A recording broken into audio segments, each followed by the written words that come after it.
ने एक तीर से पूरा बीन दिया था और एक पत्ता श्री कृष्ण भगवान ने अपने पैर के नीचे दबा दिया और यहाँ पे उनके धड़ की पूजा की जाती है। गुड इवनिंग एवरीवन, कैसे आप सब। स्वागत आपका फिर से मेरे एक नए ब्लॉग में। तो दोस्तों आज आए हैं अपने भाई ये जो गुजरात से आए हुए हैं, ये आज फ्री हुए हैं इतने दिन में। तो भाई आज हम जा रहे हैं चुलकाना धाम। चुलकाना धाम नाम से ही फेमस है भाई अपने। और वैसे बता दो ये खाटू श्याम जी का मंदिर है यहाँ बहुत फेमस। जो उनका धड़ है उनकी पूजा चुलकाना धाम में करी जाती है और उनके जो शीश की पूजा वो राजस्थान में खाटू श्याम जी में जो मंदिर है वहाँ करी जाती है। तो हमारे साथ अपने भाई अंकित त्यागी जी भाई की अपना यहाँ लैब है अपने गन्नौर में ही। तो भाई ये जा रहे हैं हमारे साथ चुलकाना धाम में। अपना मेरा भी भाई फर्स्ट टाइम है और अंकित भाई तो भाई खाटू श्याम जी महाराज के बहुत बड़े भक्त हैं। और ये तो भाई हर संडे जाते हो, हर संडे या शनिवार को तो ये जाते ही रहते हैं भाई। तो भाई को लेके आज जा रहे हैं खाटू श्याम जी के दर्शन करने के लिए चुलकाना धाम। और अपने भाई भी फुल एक्साइटेड है, देखो खा के मावा कैसे आराम से बैठे हुए हैं। तो चलते हैं अभी भाई चुलकाना धाम और करवाते हैं आपको खाटू श्याम जी महाराज के दर्शन। वो है गन्नौर से अराउंड 16 किलोमीटर। तो भाई आओ यहाँ पे भाई खाटू श्याम जी के दर्शन करो। और भाई यहाँ पे मन की मुरादें पूरी होती हैं भाई, क्यों कीजिए जो आप मन से मुराद मांगोगे यहाँ पे वो बिल्कुल 100% पूरी होगी। यहाँ पे आओ और भाई पहली बार में ही अरे वाह वाह खाटू श्याम जी के भाई तगड़े भक्त है हमारे भाई। तो भाई बिल्कुल आओ और बाबा के दर्शन करो भाई, जरूर से जरूर आओ यहाँ।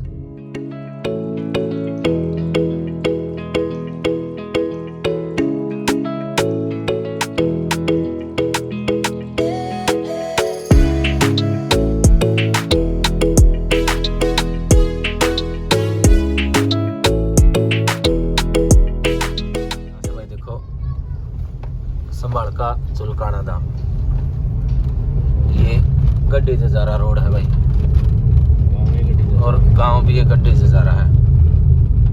और यहाँ से जाएंगे अभी चुलकाना धाम की तरफ। कितना दूर है यहाँ से? होगा 7-8 किलोमीटर। गड्डी से जा रहा से है भाई 7 से 8 किलोमीटर दूर चुलकाना धाम। हाँ तो उस घाट में से पानी सा भर गया, ये पैदल का रास्ता है भाई देखो। तो भाई ये है खाटू श्याम मंदिर का एंट्री गेट और अंदर आप गाड़ी पार्क करके आराम से खाटू श्याम जी महाराज के दर्शन करने जा सकते हैं।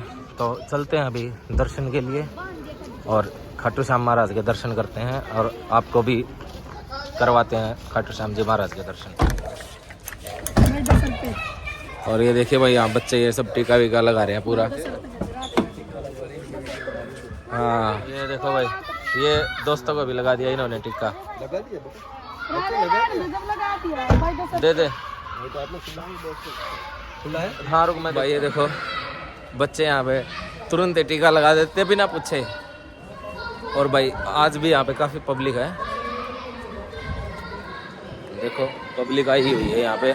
और भाई दर्शन करने लोग आते ही हैं दूर दूर से। भाई कोई भंडारा वगैरह करना हो देखो उसके लिए सब स्पेस है यहाँ पे। जागरण वगैरह करना हो आपको या आपको भंडारा भी करवाना है या वैसे भी भंडारे होते रहते हैं यहाँ पे। ये देखो हारे के सारे बाबा श्याम हमारे, देखो भाई। तो जब बर्बरीक युद्ध के मैदान में आए उसके बाद वो ध्यान की अवस्था में बैठ गए और श्री कृष्ण भगवान ने तो उनको देख ही लिया था। श्री कृष्ण भगवान तो अंतर्यामी थे तो उनको तो पहले से ही पता था कि बर्बरीक के पास क्या शक्ति है क्या नहीं। तो उसने ब्राह्मण का वेश धारण किया और जहाँ पे बर्बरीक ध्यान अवस्था में बैठा हुआ था वहाँ पे जाके उन्होंने बर्बरीक से कहा कि मेरे को भाई आपसे कुछ दान दक्षिणा चाहिए। तो बर्बरीक ध्यान अवस्था से उठे, लेकिन वो भी इतने बड़े मतलब भक्त थे कि उन्होंने मतलब समझ ही गए थे, वो इस तरह का ध्यान करते थे कि उन्होंने पता ही कर लिया था कि ये भाई साक्षात श्री कृष्ण भगवान है। तो उन्होंने ब्राह्मण से कहा कि हे ब्राह्मण कृपया करके आप अपने असली रूप में आए और आपको जो भी चाहिए मैं आपको दान में हर एक चीज़ दूंगा। तो श्री कृष्ण भगवान अपने असली रूप में आए और उन्होंने कहा कि मुझे तेरे शीश का दान चाहिए। तो बर्बरीक ने अपनी कंटार निकाल के एक ही झटके में अपना शीश उतार के श्री कृष्ण भगवान को दान में दे दिया था। तो ये हमारे श्री श्याम की एक कथा है, बहुत बड़ी कथा है कि मतलब ऐसा शायद ही को कर पाया हो। तो भाई इसलिए कहा जाता है शीश के दानी हमारे खाटू श्याम जी महाराज। देखो भाई यही वो पीपल का पेड़ है जो बर्बरीक ने एक तीर से पूरा बीन दिया था और एक पत्ता श्री कृष्ण भगवान ने अपने पैर के नीचे दबा लिया था। लेकिन बर्बरीक इतने ज़्यादा होशियार, समझदार या इंटेलिजेंट है और उन्होंने उस तीर ने उनके पैर के अंदर से जाके भी उस पत्ते को बीन दिया था। और फाल्गुन मास में इन हर एक पत्ते में ऑटोमेटिकली होल हो जाता है, ये यहाँ पे कहा जाता है। और देखिए यही वो पेड़ है पीपल का। और भाई यहाँ पे अभी पिछले साल या उससे एक साल पहले ये पूरे पेड़ में आग लग गई थी नीचे, लेकिन एक भी पत्ता इस पूरे पेड़ का नहीं जला था भाई। ये मतलब चमत्कार है बाबा श्याम का कि एक भी पत्ता नहीं जल पाया था और जबकि पूरा पेड़ आग से पूरा जल रहा था। देखो, और ये भाई कुंड है बाबा श्याम कुंड। यहाँ पे लोग आते हैं, स्नान करते हैं। अभी तो क्या है, साफ़ सफाई करनी है, इसलिए पूरा पानी वगैरह इनका निकाल रखा है। पूरी सफाई होगी इसका और फिर से भरा जाएगा। यहाँ एकादशी और द्वादशी की बहुत बड़ी मान्यता है। उस दिन ऑल ओवर इंडिया से बहुत ज़्यादा पब्लिक यहाँ पे दर्शन करने के लिए आती है, क्योंकि वो दिन सबसे शुभ माना गया है यहाँ खाटू श्याम जी के मंदिर में दर्शन करने के लिए। और एकादशी और द्वादशी को यहाँ पे भीड़ बहुत ज़्यादा होती है। और आज हमारे यहाँ तो देखो भाई भीड़ है वैसे, लेकिन बहुत कम है, बहुत कम लोग यहाँ पे आए हुए हैं। आज भीड़ भी कम ही है, मंडे है। लेकिन आप अगर एकादशी और द्वादशी को आएंगे तो शायद यहाँ पैर रखने की आपको जगह नहीं मिले, बहुत ज़्यादा पब्लिक। हमने बाबा के मंदिर में जाने के लिए अपना प्रसाद ले लिया है और कर रहे हैं अभी बस बाबा के दर्शन। अभी चलते हैं मंदिर के अंदर और करवाते हैं आपको हमारे खाटू श्याम जी के दर्शन। 4 नवंबर को हमारे बाबा श्याम का जन्मदिन था, उनका बर्थडे था। और भाई ये देखो, ये जो एरिया दिख रहा है ना, यहाँ पे कम से कम 6 से 7 लाइन बनी हुई थी। इतनी ज़्यादा भीड़ थी, मतलब उस टाइम हर एक बंदे का कम से कम 5 से 6 घंटे में यहाँ पे दर्शन के लिए नंबर आया था। बहुत ज़्यादा एक्सेस में पब्लिक आई हुई थी। और अभी भी देखो यहाँ पे सब लाइनों के लिए सब बना रखा है, बट पब्लिक इतनी ज़्यादा आई हुई थी कि बहुत ज़्यादा भीड़। ये है हमारे श्याम जी का मेन एंट्री द्वार, जहाँ से उनके दर्शन के लिए हम जाते हैं। और यहाँ पे उनके धड़ की पूजा की जाती है। देखो जी, यहाँ पे ये जो प्राचीन समाधि मंदिर है उनका यहाँ पे, और यही वो मेन मंदिर है चुलकाना धाम, जहाँ पे शीश का दान दिया था बर्बरीक ने।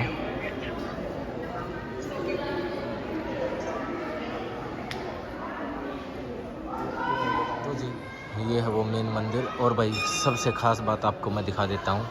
आपको हर जगह राधा कृष्ण हमेशा साथ में मिलते हैं, लेकिन यहाँ पे बलराम और श्री कृष्ण जी की पूजा साथ में की जाती है। ये आपको ऑल ओवर इंडिया शायद कहीं देखने को मिले, मेरे हिसाब से तो कहीं भी नहीं है। और ये पहला ऐसा मंदिर है जहाँ पे श्री कृष्ण जी की और बलराम जी की साथ में पूजा की जाती है। उनका मंदिर मतलब एक साथ उनकी फ़ोटो है। तो ये हमारे सामने है ना, जूम करके आपको दिखा देता हूँ। ये श्री कृष्ण जी और बलराम जी की यहाँ पे पूजा की जाती है। ये हमारे सामने हमारे शीश के दानी हमारे खाटू श्याम जी महाराज। तो जी ये थे हमारे खाटू श्याम जी महाराज के दर्शन। और जी वो तो इतने शक्तिशाली थे, उनके पास खाली 3 ही तीर थे। 3 तीर में वो पूरी सृष्टि को उलट से पलट कर सकते थे।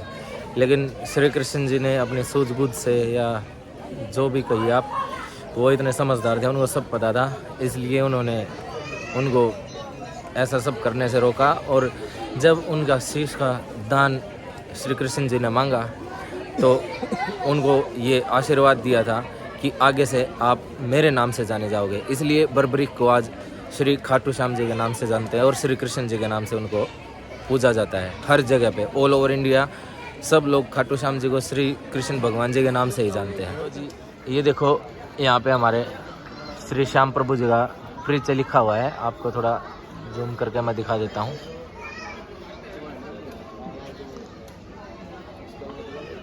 ये उनकी पूरी स्टोरी यहाँ पे लिखी गई है, तो आप बीच बीच में इसको पॉज करके पढ़ सकते हैं।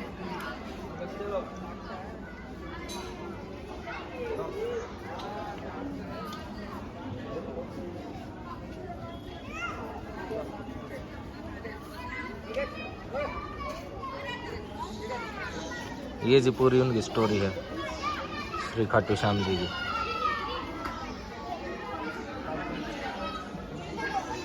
अभी हो गया है आरती का टाइम, सब लोग यहाँ पे आरती के लिए जा रहे हैं। देखो भाई पब्लिक देखो, दर्शन के लिए कैसे बड़ी बड़ी ध्वजा लेके आ रही है यहाँ पे। तो भाई ये था हमारा आज का ब्लॉग, हमारे हारे का सहारा श्री श्याम हमारा। यहाँ के उनके दर्शन करवाए हमने, और भाई यहाँ पे आके आत्मा को बहुत ज़्यादा तृप्ति मिली। और भाई ये सब पॉसिबल हुआ अपने भाई की वजह से, अपने मित्र की वजह से, अंकित त्यागी की। और भाई ये अंकित त्यागी बहुत बड़े भक्त हैं खाटू श्याम जी के, हमें भी भाई बहुत ज़्यादा अच्छा लगा। तो मिलते हैं आपसे जल्दी एक ऐसे प्यारे और अच्छे ब्लॉग में। जब तक के लिए tata bye bye, take care, सायोनारा, राधे राधे, जय श्री श्याम।